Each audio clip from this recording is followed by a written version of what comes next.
रुद्रप्रयाग में nursing college की आधारशिला रखने पहुंचे सूबे के मुख्यमंत्री पुष्कर सिंह धामी ने अपने संबोधन के दौरान केदारनाथ यात्रा का जिक्र करते हुए प्रधानमंत्री नरेंद्र मोदी की तुलना बाबा केदार और बद्री विशाल से कर डाली। उन्होंने कहा कि प्रधानमंत्री नरेंद्र मोदी ने जब केदारनाथ की भूमि से कहा था कि आने वाला दशक उत्तराखंड का होगा, तो ये शिव वाणी जैसी थी, मानो साक्षात बाबा केदारनाथ और बाबा बद्री विशाल बोल रहे हों।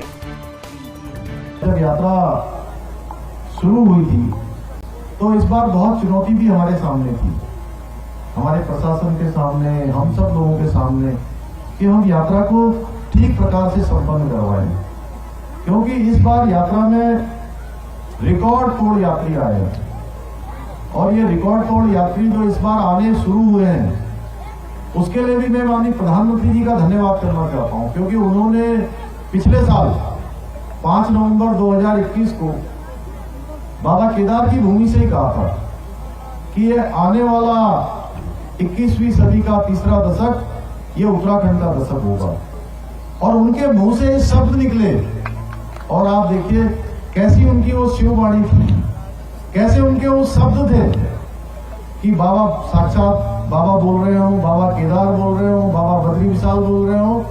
और उन्होंने पिछले साल कहा और इस साल यात्रा हमारी जो है पिछले सालों की तुलना में जो हमारा हाईएस्ट रिकॉर्ड होता था उससे 40% ज्यादा यात्रा हो गई, 40% ज्यादा यात्री आ गए। लेकिन ये क्रम यहीं रुकने वाला नहीं है, ये क्रम लगातार बढ़ने वाला है।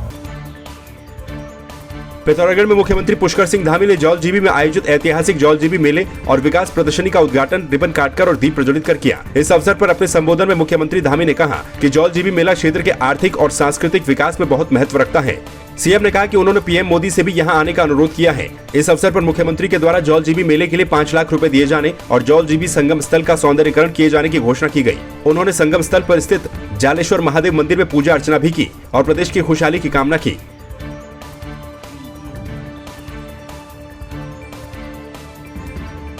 धारचूला जौलजीबी मेला जो होता है, इसके लिए मैं 5 लाख रुपए राजकीय सहयोग की भी घोषणा करता हूं। जौलजीबी मेला धार्मिक स्थल काली गंगा और गौरी गंगा के संगम स्थल का, जो ये संगम स्थल है, इसका मुझे अभी ज्ञापन दिया था आप लोगों ने, उसका सौंदर्यीकरण का कार्य किया जाएगा। साथ ही जो नारायण आश्रम है, नारायण आश्रम में भी मैंने माननीय प्रधानमंत्री जी से भी अनुरोध किया है कि आप एक बार वहां आएंगे, और उन्होंने इच्छा व्यक्त करी है कि जल्दी ही वह इस क्षेत्र में भी आएंगे और हम सब लोगों से मिलेंगे।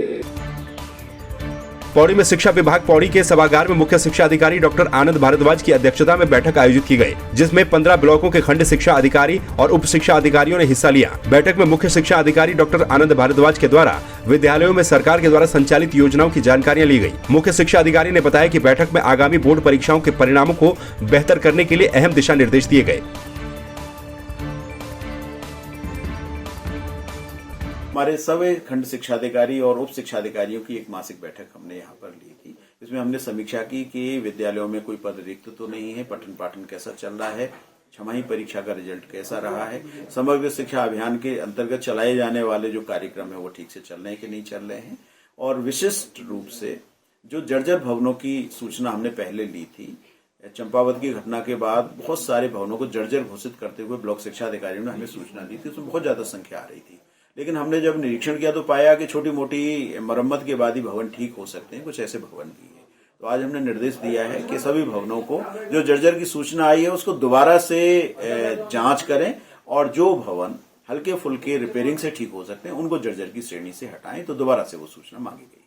खंड शिक्षा अधिकारियों को विशेष रूप से निर्देश दिए कि बोर्ड की परीक्षाएं बहुत ही जल्दी निकट में आने वाली हैं, अब बहुत ही कम समय बचा है, तो क्लासरूम्स में पठन पाठन पर विशेष ध्यान दें। क्लास 10th और क्लास 12th के रिजल्ट को अच्छा बनाने के लिए प्रयास करें। अपने ब्लॉक्स में जो प्रधानाचार्य हैं उनकी नियमित बैठक करते रहें, और स्कूलों में जो संसाधनों की कमी है उसको वहां से कलेक्ट करके निदेशालय तक पहुंचाने का कार्य करते हैं।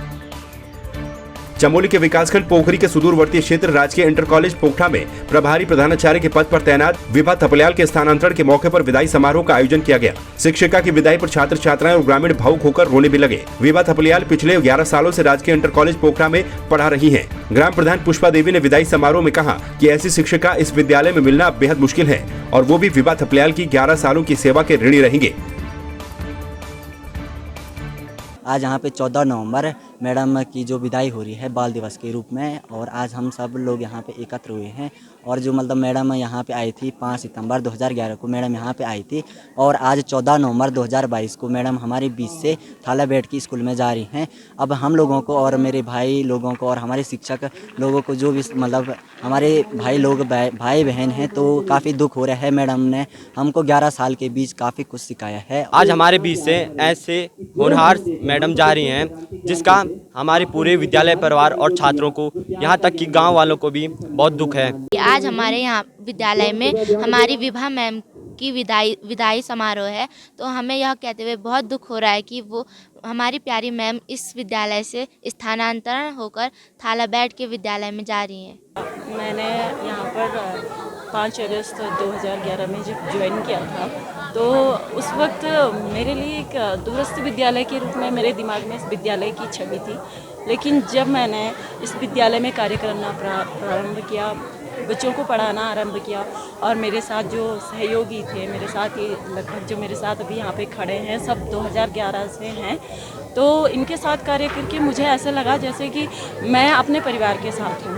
बच्चे यहाँ पर जो है मुझे इतना प्रेम करते हैं जैसे आप देख ही रहे होंगे, और उनका इतना ज़्यादा प्रेम मुझसे है कि अभी भी जब मैं विद्यालय छोड़ कर के गई तो वो लगातार जब मुझे फ़ोन करते हैं तो इसमें मैं समझ ही नहीं पाई कि मैं वास्तव में इस विद्यालय से जो हूँ विदा हो चुकी हूँ।